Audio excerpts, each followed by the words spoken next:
77ನೇ ಗಣರಾಜ್ಯೋತ್ಸವ ಕುರಿತು ಜಿಲ್ಲಾ ಮುಖಂಡರಾದಂಥ ಶ್ರೀ ಗವಿಸಿದ್ದಪ್ಪ ದ್ಯಾಮನವರು 4 ಮಾತಾಡಬೇಕು. ಭಾರತ್ ಮಾತಾ ಕಿ, ಭಾರತ್ ಮಾತಾ ಕಿ. 77ನೇ ಗಣರಾಜ್ಯೋತ್ಸವದ ಎಲ್ಲರಿಗೂ ಕೂಡ ಹಾರ್ದಿಕ ಶುಭಾಶಯಗಳನ್ನು ಸಲ್ಲಿಸುತ್ತಾ ಈ ಒಂದು ಕಾರ್ಯಕ್ರಮದ ಧ್ವಜಾರೋಹಣ ನೆರವೇರಿಸಿಕೊಟ್ಟಂತ ನಿಮ್ಮೆಲ್ಲರ ನೆಚ್ಚಿನ ನಾಯಕರು ಭಾರತೀಯ ಜನತಾ ಪಕ್ಷದ ಜಿಲ್ಲಾ ಅಧ್ಯಕ್ಷರಾದಂಥ ವಿರೂಪಾಕ್ಷಣ್ಣ ಬಳ್ಳಾರಿ ಅವರೇ, ಜಿಲ್ಲಾ ಪ್ರಧಾನ ಕಾರ್ಯದರ್ಶಿಗಳಾದಂಥ ನಂಜುಂಡೇಶ್ ಕಳ್ಳಾರ್ ಅವರೇ, ಸಂತೋಷ್ ಆಲದಕಟ್ಟೆ ಅವರೇ, ನಗರ ಮಂಡಲದ ಅಧ್ಯಕ್ಷರಾದಂಥ ಕಿರಣ್ ಕೊಳ್ಳಿ ಅವರೇ, ಪರಮೇಶಣ್ಣ ಅವರೇ, ಹಾಗೂ ಎಲ್ಲ ದೇವದುರ್ಲಭ ನಮ್ಮ ಕಾರ್ಯಕರ್ತ ಬಂಧುಗಳೇ, ನಮಗೆ ಗಣರಾಜ್ಯೋತ್ಸವ 1950 ಜನವರಿ 26ರಂದು ನಮ್ಮ ದೇಶ ಗಣರಾಜ್ಯವಾಯಿತು. ಇವತ್ತಿನ ಕಾಂಗ್ರೆಸ್ ಸರ್ಕಾರ ಮಾತೆತ್ತಿರೋ ಡಾಕ್ಟರ್ ಬಾಬಾ ಸಾಹೇಬ್ ಹಾಕಂತ ಮಾತನ್ನ ಹೇಳೋದ್ರಲ್ಲಿ ಮತ್ತು ಅವರ ಓಟ್ಗಳನ್ನ ಪಡೆಯೋದ್ರಲ್ಲಿ ಬಹಳ ನಿಪುಣರಾಗಿದ್ದಾರೆ. ಬಟ್ ಅವರು ಮಾಡಿದ್ದೇನಪ್ಪಾ ಅಂದ್ರೆ ಡಾಕ್ಟರ್ ಬಾಬಾ ಸಾಹೇಬ್ ಅಂಬೇಡ್ಕರ್ ಅವರ ಜೀವನೋದ್ದಕ್ಕೂ ಅವರಿಗೆ ಹಿಂಸೆ ಕೊಡುವಂತ ಕೆಲಸವನ್ನ ಯಾರಾದ್ರೂ ಮಾಡಿದ್ದಿದ್ರೆ ಅದು ಕಾಂಗ್ರೆಸ್ನವರು ಅಂತಕ್ಕಂಥ ಮಾತನ್ನ ಹೇಳಕ್ ಇಷ್ಟಪಡ್ತೀನಿ. ಇವತ್ತು ಪ್ರಿಯಾಂಕಾ ಖರ್ಗೆ ಅವರು ಮಾತೆತ್ತಿದ್ರೆ ಡಾಕ್ಟರ್ ಬಾಬಾ ಸಾಹೇಬ್ ಅಂಬೇಡ್ಕರ್ ಬಿಜೆಪಿ ಅವರು ಸಂವಿಧಾನವನ್ನು ಬದಲಾವಣೆ ಮಾಡ್ತಾರೆ, ಅವರು ಬಿಜೆಪಿ ಅವರು ಬಂದ್ರೆ ಸಂವಿಧಾನ ಬದಲಾವಣೆ ಮಾಡ್ತಾರೆ ಅಂತಕ್ಕಂಥ ಮಾತನ್ನ ಹೇಳ್ತಾರೆ.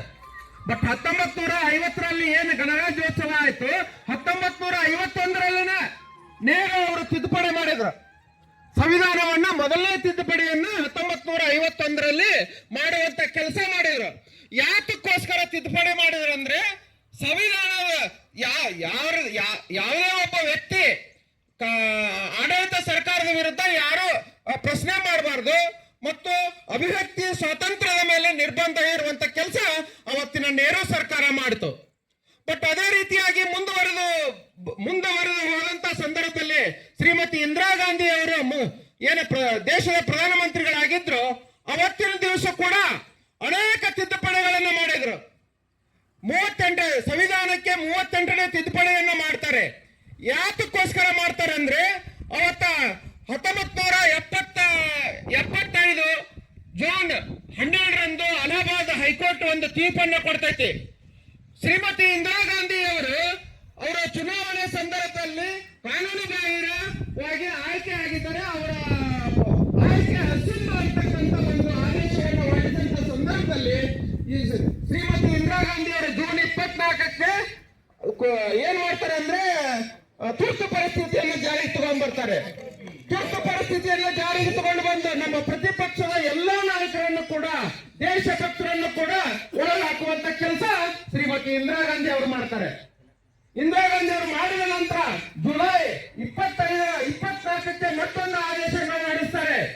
ಏನು ತುರ್ತು ಪರಿಸ್ಥಿತಿಯನ್ನು ಜಾರಿಗೆ ತಗೊಂಡು ಬಂದಿದ್ದೀವಿ, ಜಾರಿಗೆ ತಗೊಂಡು ಬಂದಂತ ಆದೇಶವನ್ನ ಯಾರು ನ್ಯಾಯಾಲಯದಲ್ಲಿ, ಯಾವುದೇ ನ್ಯಾಯಾಲಯದಲ್ಲಿ ಪ್ರಶ್ನೆ ಮಾಡಕೂಡದು ಅಂತಕ್ಕಂಥ ಒಂದು ಆದೇಶವನ್ನು ಹೊರಡಿಸಿ ಅವತ್ತು ಕೂಡ ಸಂವಿಧಾನಕ್ಕೆ ತಿದ್ದುಪಡಿಯನ್ನು ಮಾಡುವಂತ ವ್ಯವಸ್ಥೆ ಶ್ರೀಮತಿ ಇಂದಿರಾ ಗಾಂಧಿ ಅವರು ಮಾಡ್ತಾರೆ. ಮುಂದುವರೆದ ಭಾಗವಾಗಿ 40ನೇ ತಿದ್ದುಪಡಿ ಏನಪ್ಪಾ ಅಂದ್ರೆ ಏನು ಮಾಧ್ಯಮಗಳ ಮೇಲೆ ನಿರ್ಬಂಧವನ್ನು ಹೇರುವ ಕೆಲಸ ಮಾಡ್ತಾರೆ.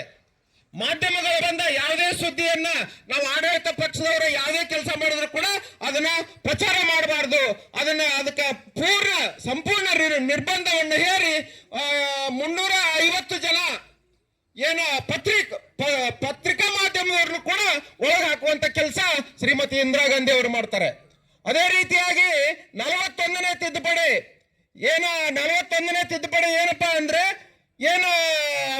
ಏನು ಸಂವಿಧಾನ ಅವರು ರಾಷ್ಟ್ರಪತಿ ಇರ್ಬೋದು, ಪ್ರಧಾನಮಂತ್ರಿ ಇರ್ಬೋದು ಮತ್ತು ಉಪರಾಷ್ಟ್ರಪತಿ ಇರ್ಬೋದು, ಅವರ ಆಡಳಿತಕ್ಕೆ ಬರೋದಕ್ಕೆ ಪೂರ್ವದಲ್ಲಿ ಕೂಡ ಅವರು ಏನಾದ್ರೂ ತಪ್ಪುಗಳನ್ನು ಮಾಡಿದ್ರೆ, ಅವರು ನ್ಯಾಯಾಂಗದಲ್ಲಿ ವಿಚಾರಣೆ ಮಾಡಬೇಕಾದಂತ ಸಂದರ್ಭದಲ್ಲಿ ಅವ್ರನ್ನ ಯಾವುದೇ ರೀತಿ ವಿಚಾರಣೆ ಮಾಡಬಾರ್ದು ಅಂತಕ್ಕಂಥ ತಿದ್ದುಪಡಿಯನ್ನ ಮಾಡ್ತಾರೆ. ಈಗ ಈ ರೀತಿ ತಿದ್ದುಪಡಿ ಯಾತಕ್ಕೋಸ್ಕರ ಮಾಡಿದ್ರು? ಯಾವುದೇ ದೇಶ ಉದ್ಧಾರಕ್ಕೋಸ್ಕರ ಮಾಡಿದ್ರ, ಜನರ ಹಿತಕ್ಕೋಸ್ಕರ ಮಾಡಿದ್ರ? ಇಲ್ಲ, ತಮ್ಮ ಸ್ವಾರ್ಥಕ್ಕೋಸ್ಕರ, ತಮ್ಮ ಕುರ್ಚಿಯನ್ನು ಉಳಿಸಿಕೊಳ್ಳೋಕ್ಕೋಸ್ಕರ ಈ ತರ ಸಂವಿಧಾನವನ್ನು ತಿದ್ದುಪಡಿ ಮಾಡಿ ಇವತ್ತ ಬಿಜೆಪಿ ಅವರ ಮೇಲೆ ಗೋಬೆಯನ್ನ ಕುಂದಿರಿಸುವಂತ ಕೆಲಸ ಇವತ್ತ ಕಾಂಗ್ರೆಸ್ ಪಕ್ಷದ ಎಲ್ಲಾ ಪ್ರಮುಖರು ಕೂಡ ಮಾಡುವಂತ ಕೆಲಸ ಮಾಡ್ತಾ ಇದ್ದಾರೆ. ಈ ಹಿಂದೆ ಇವತ್ತ ನಮ್ಮ ಪಕ್ಷ ಕೂಡ ತಿದ್ದುಪಡಿ ಮಾಡಿದೆ. ಅಟಲ್ಜಿ ಅವರು ಪ್ರಧಾನಮಂತ್ರಿಗಳಿದ್ದಂತ ಸಂದರ್ಭದಲ್ಲಿ ತಿದ್ದುಪಡಿ ಮಾಡಿದೆ. ಅವ್ರು ಯಾತಕ್ಕೋಸ್ಕರ ಮಾಡಿದ್ರು? ಜನರ ಹಿತಕ್ಕೋಸ್ಕರ, ಸಾರ್ವಜನಿಕರ ಒಳಿತಕ್ಕೋಸ್ಕರ, ದಲಿತರ ಉದ್ಧಾರಕ್ಕೋಸ್ಕರ, ರೈತರ ಉದ್ಧಾರಕ್ಕೋಸ್ಕರ ತಿದ್ದುಪಡಿಯನ್ನು ಮಾಡಿದ್ದಾರೆ. ಏನು ಸರ್ವ ಶಿಕ್ಷಣ ಅಭಿಯಾನವನ್ನು ಜಾರಿಗೆ ತಗೊಂಡು ಬಂದ್ರು.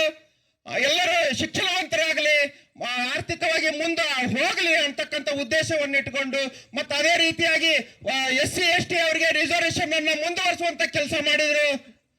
ಹೀಗೆ ಅನೇಕ ಜನಪರ ತಿದ್ದುಪಡಿಗಳನ್ನು ಮಾಡಿದ್ದು ಅಟಲ್ ಬಿಹಾರಿ ವಾಜಪೇಯಿ ಅವರು. ಮತ್ತೆ ಅದೇ ರೀತಿಯಾಗಿ ಮುಂದುವರೆದ ಭಾಗವಾಗಿ ನರೇಂದ್ರ ಮೋದಿಜಿ ಅವರು ಕೂಡ ತಿದ್ದುಪಡಿಯನ್ನು ಮಾಡಿದ್ದಾರೆ. ಏನಪ್ಪಾ, ಅವರು ಕೂಡ SC ST ಅವರಿಗೆ ರಿಸರ್ವೇಶನ್ ಅನ್ನು ಮುಂದುವರಿಸುವಂತ ಕೆಲಸ ಮಾಡಿದ್ರು. ಅನೇಕ ದೇಶದಲ್ಲಿ ಅಭಿವೃದ್ಧಿ ಕೆಲಸಗಳ ಪರವಾಗಿ, ಜನರ ಪರವಾಗಿ, ರೈತರ ಪರವಾಗಿ ಏನು ಹಿತ ಕಾಪಾಡುವಂತ ಏನು ಸೆಕ್ಷನ್ಗಳಿದ್ವು ಅವನ್ನ ತಿದ್ದುಪಡಿ ಮಾಡಿ ಜನರಿಗೋಸ್ಕರ ಒಂದು ಆಡಳಿತವನ್ನ ಕೊಟ್ಟಂತವರು ಭಾರತೀಯ ಜನತಾ ಪಕ್ಷ ಅಂತ ಹೇಳಕ್ ಇಷ್ಟಪಡ್ತೀನಿ ಬಂಧುಗಳೇ. ಯಾಕಂದ್ರೆ ಇವರು ಬರೇ ಒಂದು ಸುಳ್ಳನ್ನ 10 ಸಲ ಸುಳ್ಳು ಹೇಳಿ ಅದನ್ನ ನಿಜ ಮಾಡುವಂತ ಕೆಲಸ ಯಾರಾದ್ರೂ ಮಾಡ್ತಾರಂದ್ರೆ ಅದು ಕಾಂಗ್ರೆಸ್ ಸರ್ಕಾರದವರು. ಅದಕ್ಕೆ ನಾವು ನೀವೆಲ್ಲರೂ ಅವ್ರಿಗೆ ಕೌಂಟರ್ ಕೊಡ್ತಾ ಹೋಗ್ಬೇಕು. ಯಾಕಂದ್ರೆ ವಾಸ್ತವಿಕತೆಯನ್ನ ನಾವು ತಿಳಿಸ್ಬೇಕು. ತಿಳಿಸಿದಾಗ ನಮ್ಮ ಪಕ್ಷ ಏನ್ ಮಾಡೈತಿ, ಏನು ಇಲ್ಲ ಅನ್ನೋದು ಜನರಿಗೆ ಗೊತ್ತಾಗುತ್ತೆ. ಮತ್ತೆ ಅದೇ ರೀತಿಯಾಗಿ ಡಾಕ್ಟರ್ ಬಾಬಾ ಸಾಹೇಬ್ ಅಂಬೇಡ್ಕರ್ ಅವರು ತೀರ್ಕೊಂಡಂತ ಸಂದರ್ಭದಲ್ಲಿ ಅವ್ರಿಗೆ ಏನು ಡೆಲ್ಲಿಯಿಂದ ಮುಂಬೈಗೆ ತರಲಿಕ್ಕೆ 5,000 ರೂಪಾಯಿ ಖರ್ಚು ಮಾಡುವಂತ ವ್ಯವಸ್ಥೆ ವಿರೋಧವನ್ನು ಮಾಡಿದ್ರು. ಮತ್ತೆ ಅದೇ ರೀತಿಯಾಗಿ ಡಾಕ್ಟರ್ ಬಾಬಾ ಸಾಹೇಬ್ ಅಂಬೇಡ್ಕರ್ ಅವರು ಸಂವಿಧಾನ ಒಂದು ಏನು ಸಮಿತಿಗೆ ಆಯ್ಕೆ ಆಗ್ಬೇಕಾಗಿತ್ತು ಅಂತ ಸಂದರ್ಭದಲ್ಲಿ ಮುಂಬೈ ಕ್ಷೇತ್ರದಿಂದ ಸ್ಪರ್ಧೆಯನ್ನು ಮಾಡಿದಂತ ಸಂದರ್ಭದಲ್ಲಿ ಅವ್ರನ್ನ ಸೋಲಿಸುವಂತ ಕೆಲಸ ಅದು ಯಾರಾದ್ರೂ ಮಾಡಿದ್ದಿದ್ರೆ ಅದು ನೆಹರು ಅವರ ಸರ್ಕಾರ ಮತ್ತು ಕಾಂಗ್ರೆಸ್ ಸರ್ಕಾರ ಅಂತ ಹೇಳಕ್ ಇಷ್ಟಪಡ್ತೀನಿ ಬಂಧುಗಳೇ. ಅದೇ ರೀತಿಯಾಗಿ ಮುಂದೆ ಬರೆದು ಮತ್ತೆ 1946ರಲ್ಲಿ ಮತ್ತೆ ಏನು ಸಂವಿಧಾನ ಸಮಿತಿಗೆ ಮತ್ತೆ ಇದರಿಂದ ಏನು ಇವತ್ತಿನ ಬಾಂಗ್ಲಾದೇಶದಲ್ಲಿ ಇರ್ತಕ್ಕಂಥ ಕೊಲ್ಲಾ ಕ್ಷೇತ್ರದಿಂದ ಮತ್ತೆ ಅವರು ಸ್ಪರ್ಧೆಯನ್ನ ಮಾಡ್ತಾರೆ. ಅಲ್ಲೇನ ಜೋಗೇಂದ್ರನಾಥ್ ಮಂಡಲ್ ಅವರು ಕರ್ಕೊಂಡೋಗಿ ಅವ್ರನ್ನ ಸ್ಪರ್ಧೆಯನ್ನಾಗಿ ಅವಕಾಶ ಮಾಡಿಕೊಡ್ತಾರೆ.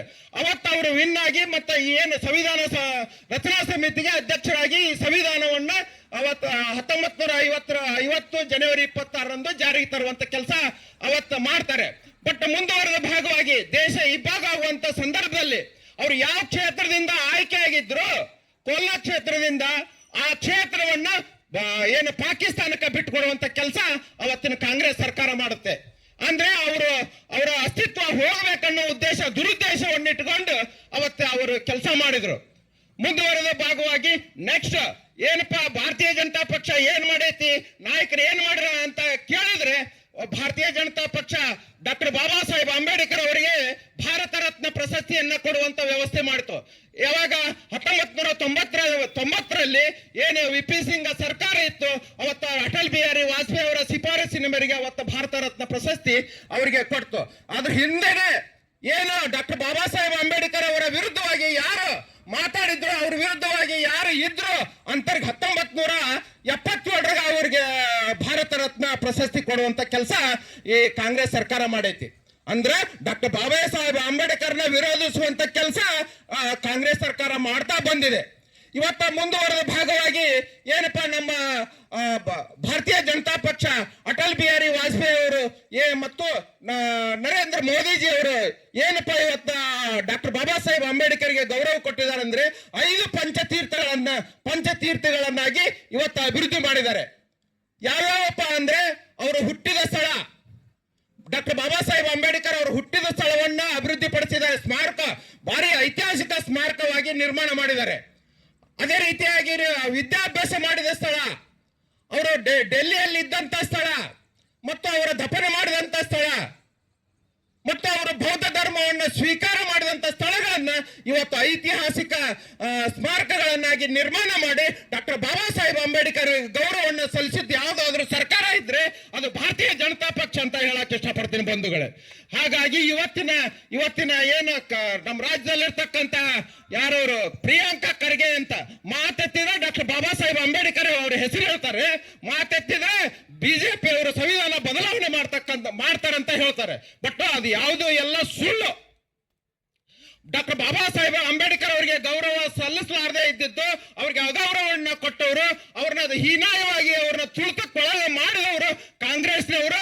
ಅದನ್ನ ಪ್ರಿಯಾಂಕಾ ಖರ್ಗೆ ಅವರು ಅರಿತು ಅದನ್ನ ತಿಳ್ಕೊಂಡು ಕೆಲಸ ಮಾಡ್ಬೇಕಂತ ಹೇಳಿ ಈ ಸಂದರ್ಭದಲ್ಲಿ ನನಗೆ ಮಾತಾಡಲಿಕ್ಕೆ ಅವಕಾಶ ಮಾಡಿಕೊಟ್ಟಂತ ಎಲ್ಲ ನಮ್ಮ ಕಾರ್ಯಕರ್ತ ಬಂಧುಗಳಿಗೆ ಹಾಗೂ ಎಲ್ಲ ನಮ್ಮ ಹಿರಿಯರಿಗೆ ಒಂದ್ಸಿ ನನ್ನ ಮಾತನ್ನ ಮುಗಿಸುತ್ತೇನೆ. ಜೈ ಹಿಂದ್, ಜೈ ಕರ್ನಾಟಕ.